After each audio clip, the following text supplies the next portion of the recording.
안녕하세요. 준환입니다.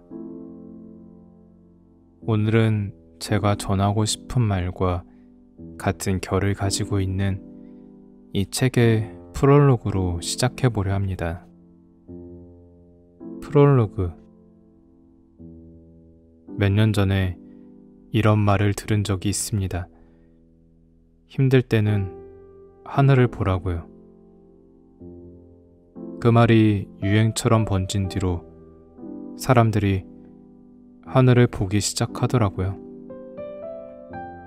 그리고 문득 이런 생각에 잠깁니다. 내가 하늘을 올려다본 게 언제였지? 하늘 볼 여유 없이 하루하루 그때부터였을까요? 저 역시도 하늘을 자주 올려다보기 시작한 게, 그 이후로 하늘을 볼 때면 습관처럼 말하곤 해요. 달이 예쁘네. 오늘은 별이 많이 떴네. 사실은 정말로 예뻐서 그런 것보다 마음이 아파서 그랬습니다. 그 말이라도 내뱉지 않으면 눈물이 먼저 나올 것 같아서요. 어느 날은 스스로도 감당할 수 없는 감정에 휩싸여 사색에 잠기기도 하고 다시 마음을 추스리기도 하고, 그렇게 살아가다 희망이라는 녀석을 마주하기도 하고, 때로는 자신을 지키며 당차게 살아가기도 합니다. 그런 삶 앞에서 말로는 담을 수 없는 처절한 삶의 의지와 감정에 그만 입을 닫아버렸던 순간이 참 많습니다. 말과 사람은 늘 무서웠기에 5번의 해를 넘기는 동안 말 못할 저의 마음을 글로 담곤 했습니다. 세상에 정이 떨어질 때, 덜컥 정이 붙어버렸을 때, 그럴 때마다 글을 다 쓰고 밤하늘을 올려다보면 유독 달이 밝게 빛났습니다. 아무도 제 마음을 이해해 줄 수 없다고 생각했는데 왠지 저 달만큼은 저에게 숨통이 되어주는 것 같았습니다.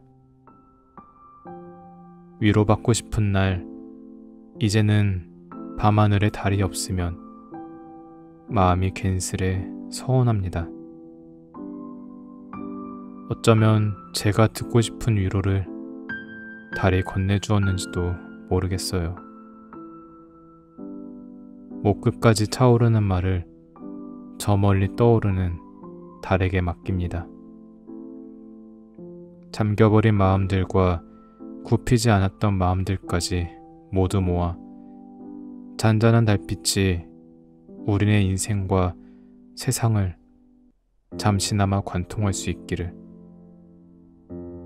부디 여러분에게도 위로가 될 수 있는 시간이기를 바랍니다.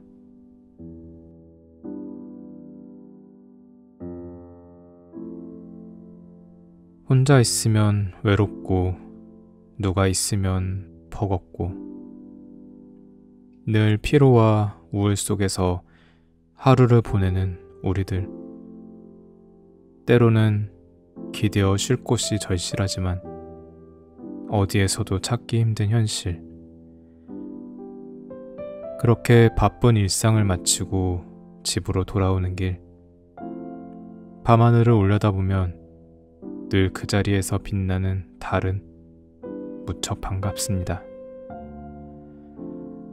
오늘 읽어드릴 책 어느 날 달이 말해준 것들은 우리네 인생과 세상을 관통하는 달빛처럼 잔잔한 위로가 가득 담긴 에세이집입니다.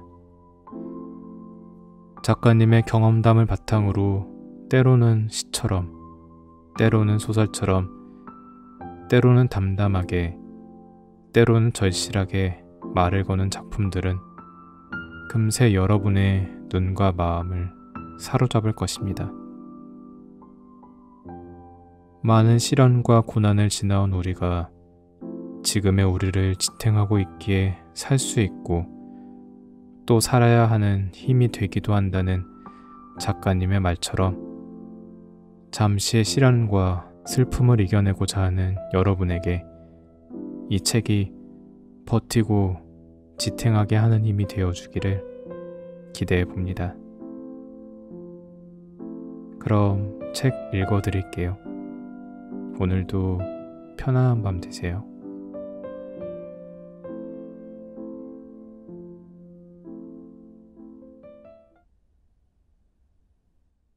배제된 것들. 기다려주지 않은 느낌. 그렇게 우리는 지독하게 외로울 때가 있지.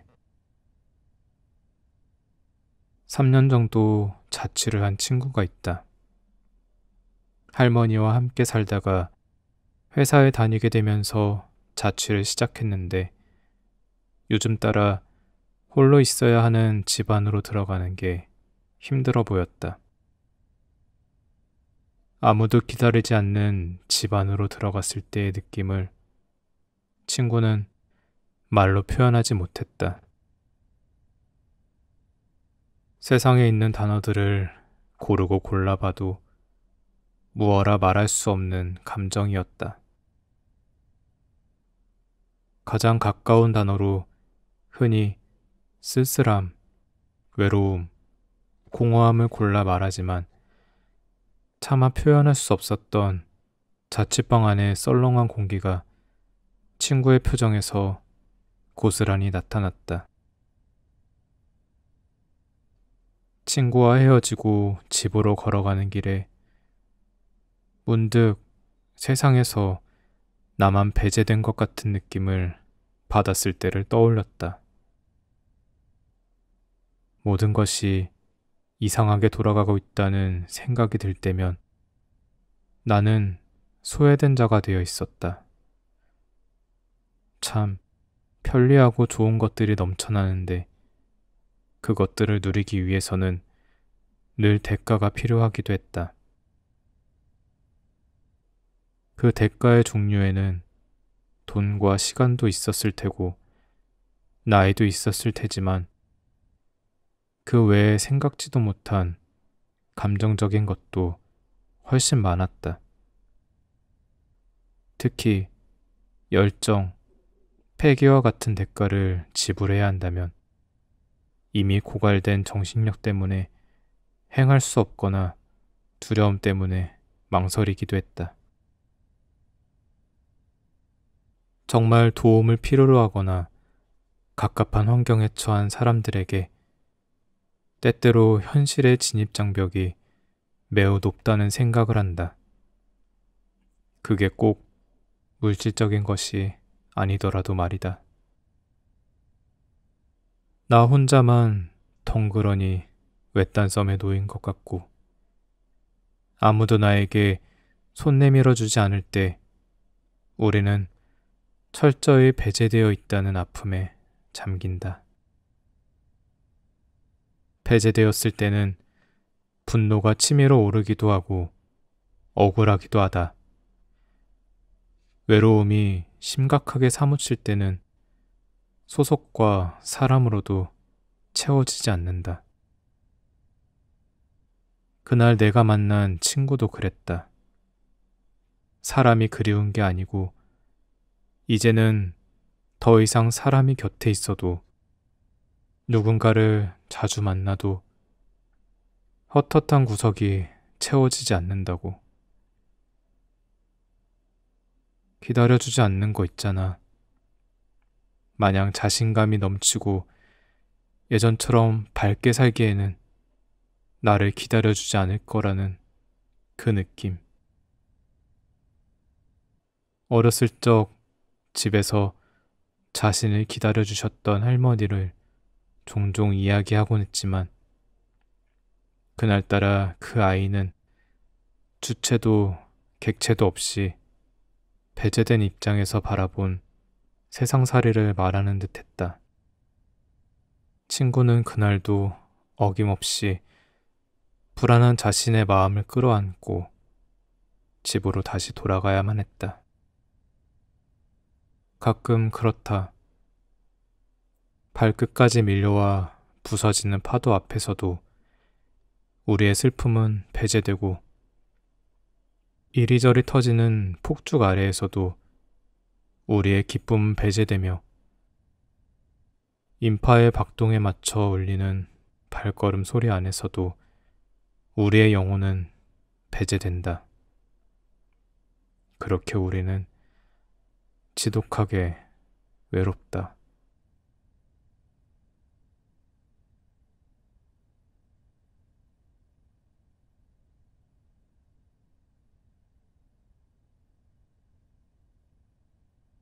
위로의 질문, 너여서. 우리가 가진 그 모든 것들을 끌어안고 저 끝까지 닿아도 괜찮아. 네가 들어본 말들 중에 가장 위로가 되는 말이 뭐였어? 위로를 잘 못하는 내가 사람들은 타인을 어떻게 위로해 주는지 진심으로 궁금해서 물어본 질문이었다. 나의 질문이 끝나자마자 상대방이 울기 시작했다. 자신이 받아본 가장 따뜻한 위로가 떠오른 걸까? 왜 우는지 물어봤더니 질문이 따뜻해서 운단다. 한동안 말이 없던 친구는 질문에 대한 답을 찾았다며 말했다. 너라는 사람을 알게 돼서 참 다행이야. 고마워. 이 말이 가장 큰 위로가 되었다고 한다. 나에게도 위로가 된 말이 무엇이었는지 물어보는데 체감상 상대의 답변보다 내가 답변하기까지의 시간이 더 오래 걸릴 것 같다. 곰곰이 생각해도 떠오르지가 않아서 오래전 과거의 기억까지 더듬어야 했다. 그제야 어디선가 들어본 듯한 음성이 떠올랐다. 너여서, 너라서. 별것 아닌 이 말이 크게 위로가 됐었다. 앞선 친구의 답변과 겉보기엔 큰 차이가 없었다. 덕분에 부연적인 속뜻을 해석해야 했다. 우리 살면서 인정받기 어려웠구나 하고 타인에게 인정을 받아도 그 대상이 온전한 나일 수는 없었다. 사람 땡땡땡이 아니라 대리 땡땡땡, 학생 땡땡땡, 과장 땡땡땡. 우리에게 부여된 자격만이 인정받아 왔다. 문제는 자격 앞에 가면을 쓰고 사는 일이 어렵지 않다는 거다. 한 번의 미소, 한 번의 인내, 한 번의 친절함, 한 번의 능숙함쯤은 쉽게 장착할 수 있다. 너 자체로서 소중하다는 뻔한 말 대신 너여서 라는 그 말은 곧 내 자체가 존중받는 말처럼 느껴져서 귀한 안식과 뿌듯함이 된다. 물론 나의 세계는 변함이 없다. 사람이 많은 공간보다 소수의 사람과 조용히 이야기를 나눌 수 있는 공간을 좋아하고 달달한 간식은 좋아하지만 달달하게 조리된 음식은 싫어한다. 겁이 많아서 놀이기구는 못하지만 소풍 가는 기분을 좋아하고 현관문 소리에 자주 깜짝 놀란다. 이처럼 내가 살고 있는 세계는 무수히 많은 특성점의 연결고리가 개연적으로 작용한다. 그런 나에게 너여서 라는 말은 곧 너의 세계가 어떻든 그냥 나는 너라서 라는 의미로 받아들여진다. 그러다 불쑥 용기가 생긴다. 그래, 나니까. 내가 가진 그 모든 것이 복잡하든 보잘것없든 나는 그 세계를 끌어안고 저 끝까지 닿아도 괜찮아. 그래도 돼. 너여서 라는 세 글자가 결국 다시 한번 나의 세계를 끌어안고 일어설 수 있는 위로가 되었다. 나는 조금 더 자주 스스로와 주변에게 물어봐주고 싶다. 그대들이 들어본 말 중에 가장 큰 위로가 되는 말이 무엇이었는지. 혹시 알까? 불현듯 떠오른 위로의 말로 다시 일어설 수 있는 용기를 얻을지, 그 질문만으로도 위로를 얻을지.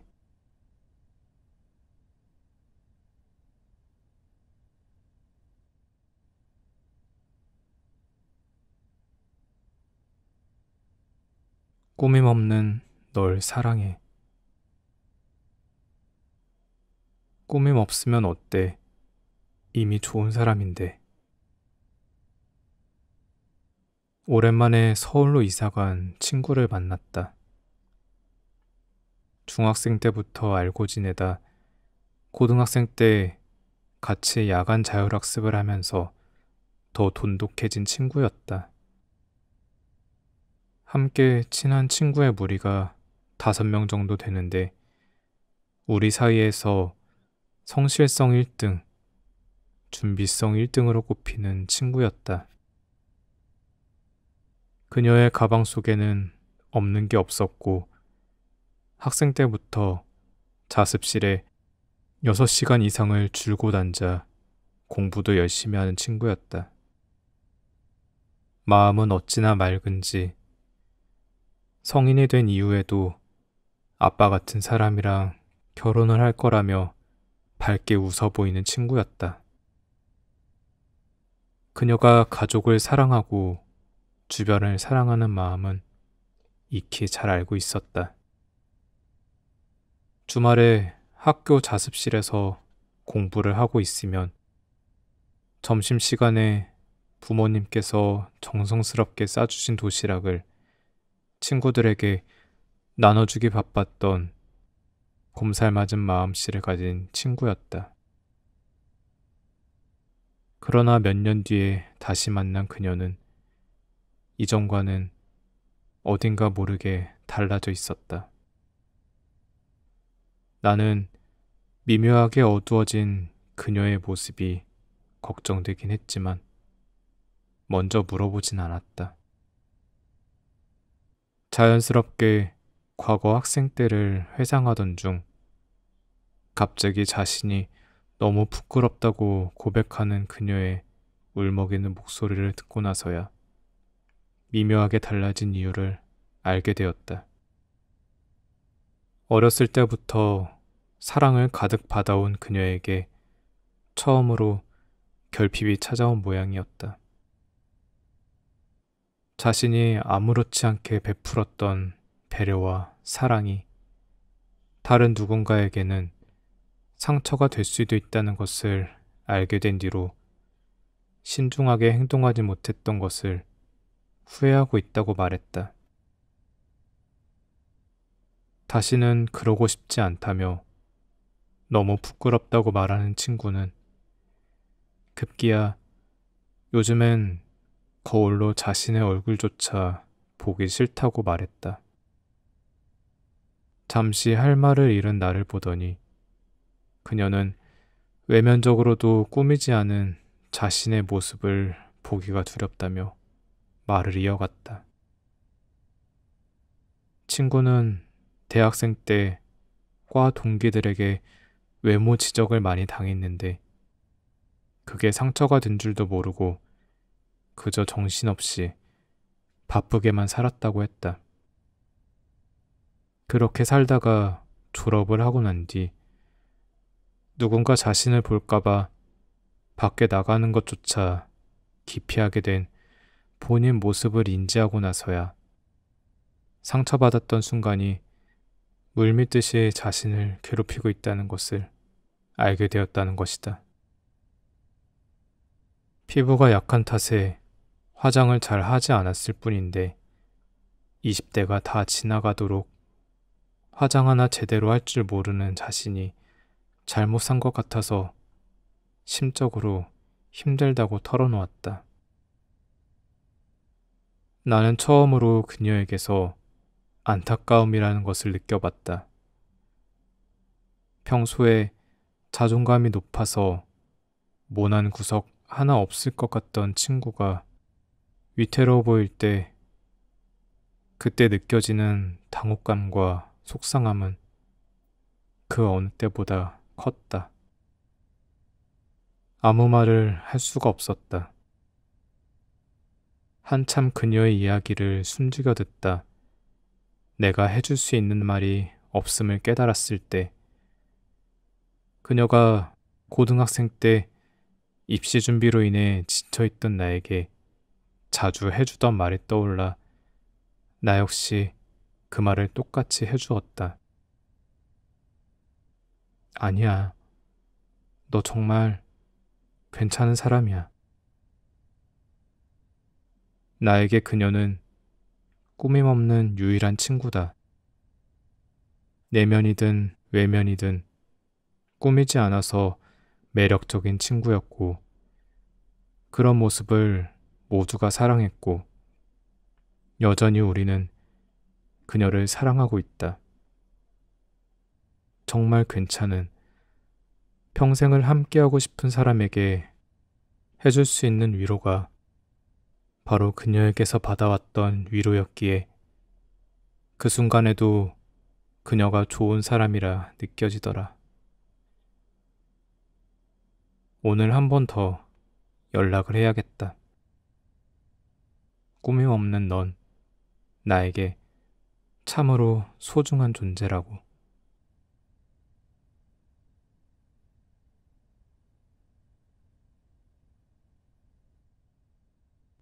자존감 대 자존심. 멈추는 것과 머무르는 것은 달라.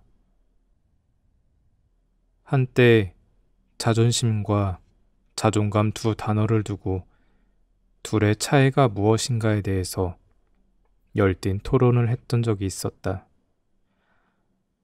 20대 초반, 내가 태어나고 자란 동네의 학교가 아니라 새로운 환경에서 사람들을 만나면서 처음으로 자존감에 대해 생각해 보았다. 동네 학교에 다니는 10대일 때의 나는 스스로 교우 관계도 원만하다고 느꼈고 성적도 취미 활동도 노력하는 만큼 성과를 얻었다고 생각해 왔다. 그러나 그 모든 것은 나를 둘러싸고 있었던 환경이었을 뿐이었다.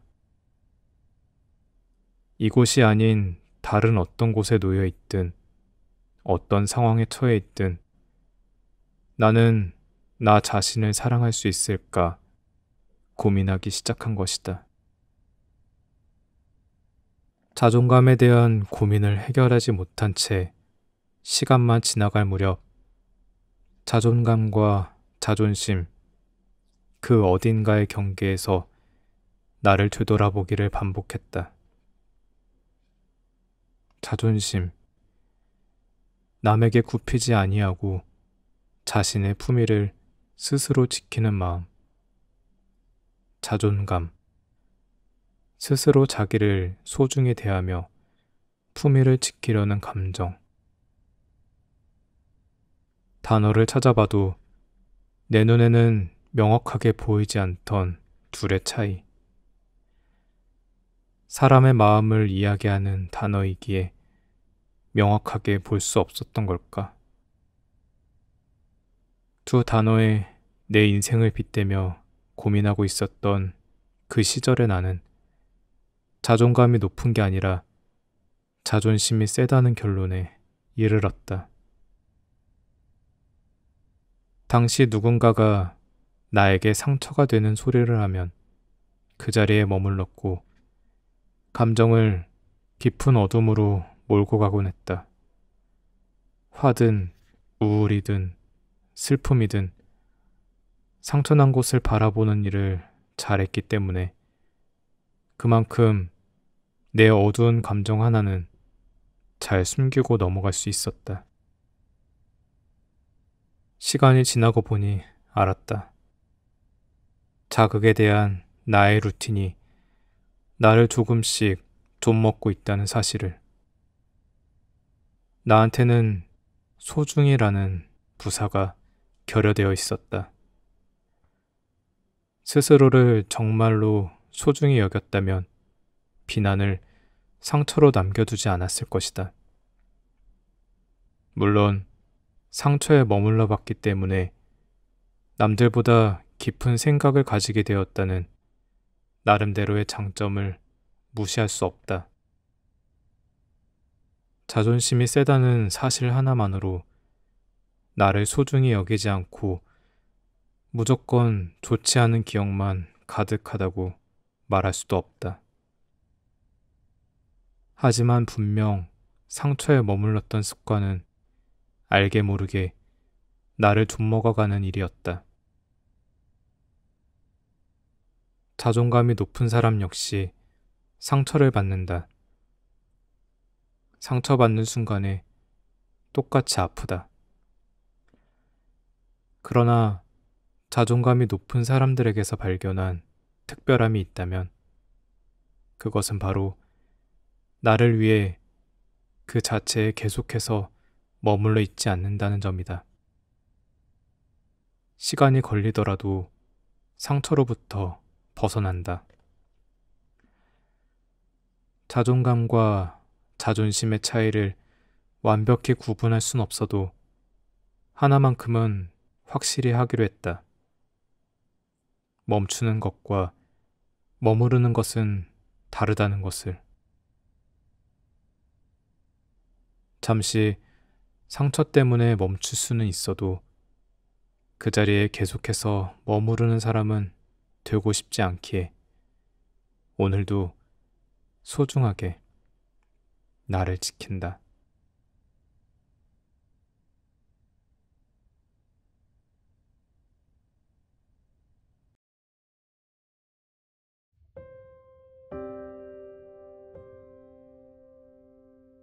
배제된 것들.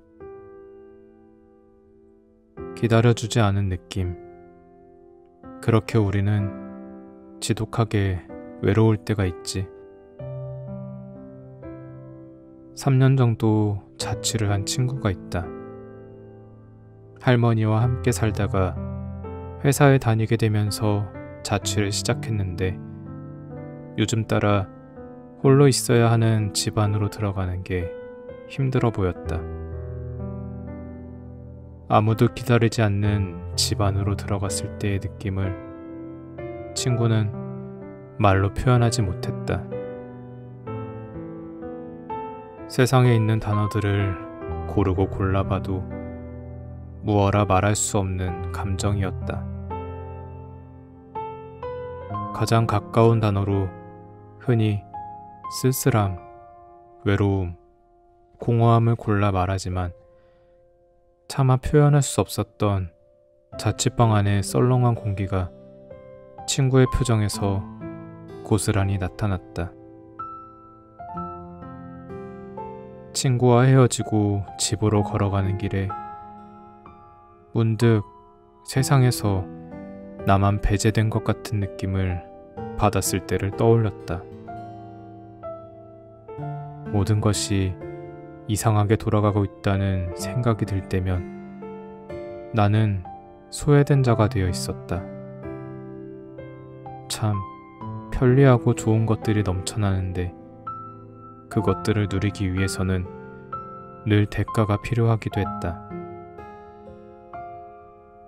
그 대가의 종류에는 돈과 시간도 있었을 테고 나이도 있었을 테지만 그 외에 생각지도 못한 감정적인 것도 훨씬 많았다. 특히 열정, 패기와 같은 대가를 지불해야 한다면 이미 고갈된 정신력 때문에 행할 수 없거나 두려움 때문에 망설이기도 했다. 정말 도움을 필요로 하거나 갑갑한 환경에 처한 사람들에게 때때로 현실의 진입장벽이 매우 높다는 생각을 한다. 그게 꼭 물질적인 것이 아니더라도 말이다. 나 혼자만 덩그러니 외딴 섬에 놓인 것 같고 아무도 나에게 손 내밀어 주지 않을 때 우리는 철저히 배제되어 있다는 아픔에 잠긴다. 배제되었을 때는 분노가 치밀어 오르기도 하고 억울하기도 하다. 외로움이 심각하게 사무칠 때는 소속과 사람으로도 채워지지 않는다. 그날 내가 만난 친구도 그랬다. 사람이 그리운 게 아니고 이제는 더 이상 사람이 곁에 있어도 누군가를 자주 만나도 헛헛한 구석이 채워지지 않는다고. 기다려주지 않는 거 있잖아. 마냥 자신감이 넘치고 예전처럼 밝게 살기에는 나를 기다려주지 않을 거라는 그 느낌. 어렸을 적 집에서 자신을 기다려주셨던 할머니를 종종 이야기하곤 했지만 그날따라 그 아이는 주체도 객체도 없이 배제된 입장에서 바라본 세상살이를 말하는 듯 했다. 친구는 그날도 어김없이 불안한 자신의 마음을 끌어안고 집으로 다시 돌아가야만 했다. 가끔 그렇다. 발끝까지 밀려와 부서지는 파도 앞에서도 우리의 슬픔은 배제되고 이리저리 터지는 폭죽 아래에서도 우리의 기쁨은 배제되며 인파의 박동에 맞춰 울리는 발걸음 소리 안에서도 우리의 영혼은 배제된다. 그렇게 우리는 지독하게 외롭다.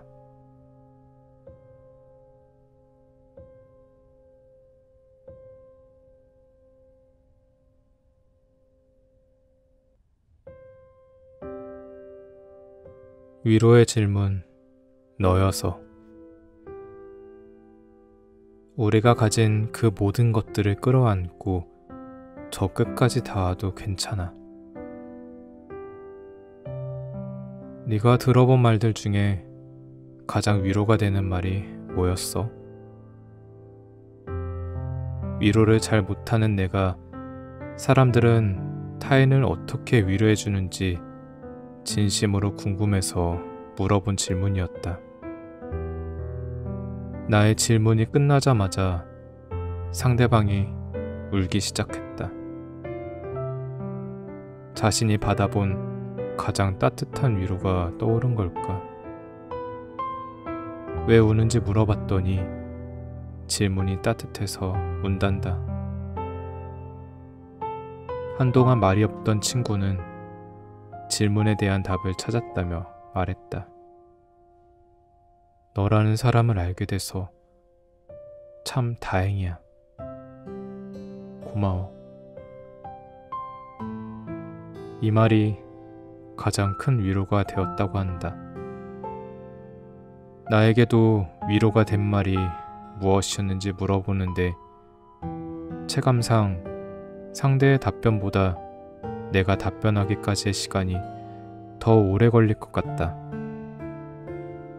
곰곰이 생각해도 떠오르지가 않아서 오래전 과거의 기억까지 더듬어야 했다. 그제야 어디선가 들어본 듯한 음성이 떠올랐다.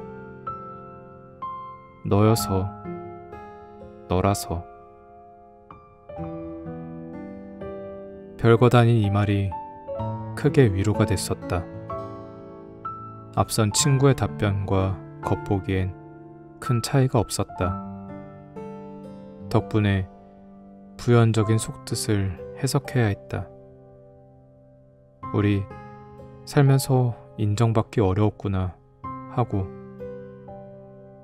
타인에게 인정을 받아도 그 대상이 온전한 나일 수는 없었다.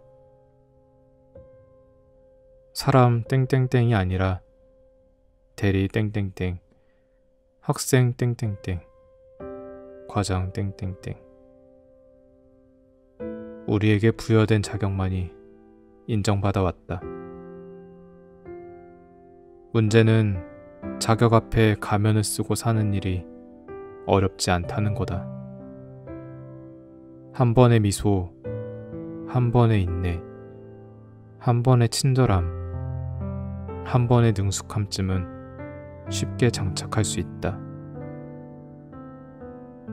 너 자체로서 소중하다는 뻔한 말 대신 너여서 라는 그 말은 곧 내 자체가 존중받는 말처럼 느껴져서 귀한 안식과 뿌듯함이 된다.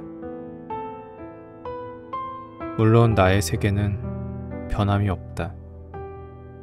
사람이 많은 공간보다 소수의 사람과 조용히 이야기를 나눌 수 있는 공간을 좋아하고, 달달한 간식은 좋아하지만 달달하게 조리된 음식은 싫어한다.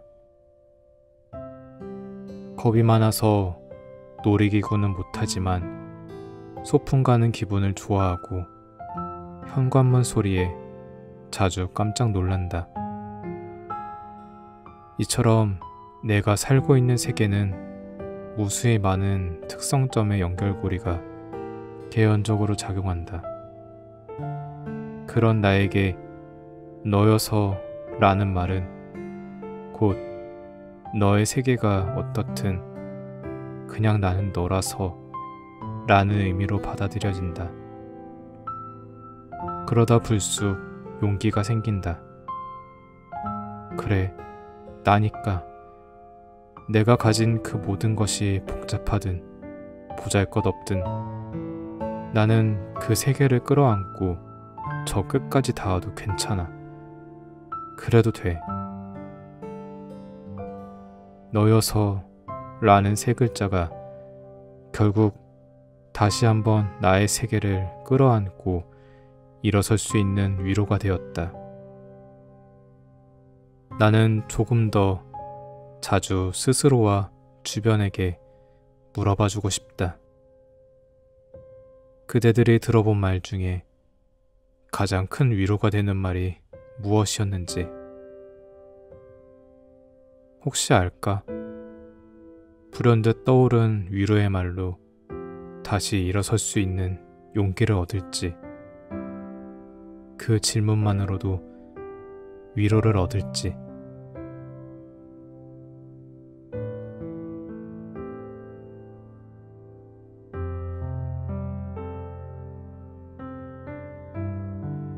꾸밈 없는 널 사랑해. 꾸밈 없으면 어때? 이미 좋은 사람인데. 오랜만에 서울로 이사간 친구를 만났다. 중학생 때부터 알고 지내다 고등학생 때 같이 야간 자율학습을 하면서 더 돈독해진 친구였다. 함께 친한 친구의 무리가 5명 정도 되는데 우리 사이에서 성실성 1등, 준비성 1등으로 꼽히는 친구였다. 그녀의 가방 속에는 없는 게 없었고 학생 때부터 자습실에 6시간 이상을 줄곧 앉아 공부도 열심히 하는 친구였다. 마음은 어찌나 맑은지 성인이 된 이후에도 아빠 같은 사람이랑 결혼을 할 거라며 밝게 웃어 보이는 친구였다. 그녀가 가족을 사랑하고 주변을 사랑하는 마음은 익히 잘 알고 있었다. 주말에 학교 자습실에서 공부를 하고 있으면 점심시간에 부모님께서 정성스럽게 싸주신 도시락을 친구들에게 나눠주기 바빴던 곰살맞은 마음씨를 가진 친구였다. 그러나 몇 년 뒤에 다시 만난 그녀는 이전과는 어딘가 모르게 달라져 있었다. 나는 미묘하게 어두워진 그녀의 모습이 걱정되긴 했지만 먼저 물어보진 않았다. 자연스럽게 과거 학생 때를 회상하던 중 갑자기 자신이 너무 부끄럽다고 고백하는 그녀의 울먹이는 목소리를 듣고 나서야 미묘하게 달라진 이유를 알게 되었다. 어렸을 때부터 사랑을 가득 받아온 그녀에게 처음으로 결핍이 찾아온 모양이었다. 자신이 아무렇지 않게 베풀었던 배려와 사랑이 다른 누군가에게는 상처가 될 수도 있다는 것을 알게 된 뒤로 신중하게 행동하지 못했던 것을 후회하고 있다고 말했다. 다시는 그러고 싶지 않다며 너무 부끄럽다고 말하는 친구는 급기야 요즘엔 거울로 자신의 얼굴조차 보기 싫다고 말했다. 잠시 할 말을 잃은 나를 보더니 그녀는 외면적으로도 꾸미지 않은 자신의 모습을 보기가 두렵다며 말을 이어갔다. 친구는 대학생 때 과 동기들에게 외모 지적을 많이 당했는데 그게 상처가 된 줄도 모르고 그저 정신없이 바쁘게만 살았다고 했다. 그렇게 살다가 졸업을 하고 난 뒤 누군가 자신을 볼까봐 밖에 나가는 것조차 기피하게 된 본인 모습을 인지하고 나서야 상처받았던 순간이 물밀듯이 자신을 괴롭히고 있다는 것을 알게 되었다는 것이다. 피부가 약한 탓에 화장을 잘 하지 않았을 뿐인데 20대가 다 지나가도록 화장 하나 제대로 할 줄 모르는 자신이 잘못 산 것 같아서 심적으로 힘들다고 털어놓았다. 나는 처음으로 그녀에게서 안타까움이라는 것을 느껴봤다. 평소에 자존감이 높아서 모난 구석 하나 없을 것 같던 친구가 위태로워 보일 때 그때 느껴지는 당혹감과 속상함은 그 어느 때보다 컸다. 아무 말을 할 수가 없었다. 한참 그녀의 이야기를 숨죽여 듣다 내가 해줄 수 있는 말이 없음을 깨달았을 때 그녀가 고등학생 때 입시 준비로 인해 지쳐있던 나에게 자주 해주던 말이 떠올라 나 역시 그 말을 똑같이 해주었다. 아니야. 너 정말 괜찮은 사람이야. 나에게 그녀는 꾸밈없는 유일한 친구다. 내면이든 외면이든 꾸미지 않아서 매력적인 친구였고 그런 모습을 모두가 사랑했고 여전히 우리는 그녀를 사랑하고 있다. 정말 괜찮은 평생을 함께하고 싶은 사람에게 해줄 수 있는 위로가 바로 그녀에게서 받아왔던 위로였기에 그 순간에도 그녀가 좋은 사람이라 느껴지더라. 오늘 한 번 더 연락을 해야겠다. 꾸밈 없는 넌 나에게 참으로 소중한 존재라고.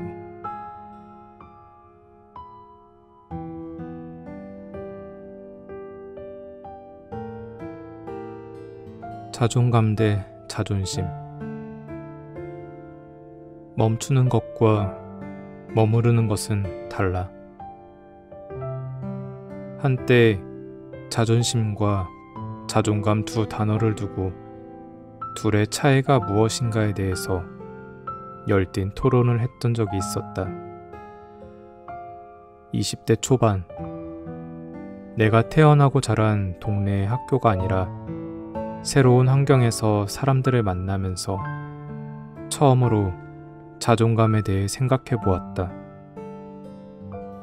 동네 학교에 다니는 10대일 때의 나는 스스로 교우 관계도 원만하다고 느꼈고 성적도 취미 활동도 노력하는 만큼 성과를 얻었다고 생각해왔다. 그러나 그 모든 것은 나를 둘러싸고 있었던 환경이었을 뿐이었다. 이곳이 아닌 다른 어떤 곳에 놓여 있든 어떤 상황에 처해 있든 나는 나 자신을 사랑할 수 있을까 고민하기 시작한 것이다. 자존감에 대한 고민을 해결하지 못한 채 시간만 지나갈 무렵 자존감과 자존심 그 어딘가의 경계에서 나를 되돌아보기를 반복했다. 자존심, 남에게 굽히지 아니하고 자신의 품위를 스스로 지키는 마음. 자존감, 스스로 자기를 소중히 대하며 품위를 지키려는 감정. 단어를 찾아봐도 내 눈에는 명확하게 보이지 않던 둘의 차이. 사람의 마음을 이야기하는 단어이기에 명확하게 볼 수 없었던 걸까? 두 단어에 내 인생을 빗대며 고민하고 있었던 그 시절의 나는 자존감이 높은 게 아니라 자존심이 세다는 결론에 이르렀다. 당시 누군가가 나에게 상처가 되는 소리를 하면 그 자리에 머물렀고 감정을 깊은 어둠으로 몰고 가곤 했다. 화든 우울이든 슬픔이든 상처난 곳을 바라보는 일을 잘했기 때문에 그만큼 내 어두운 감정 하나는 잘 숨기고 넘어갈 수 있었다. 시간이 지나고 보니 알았다.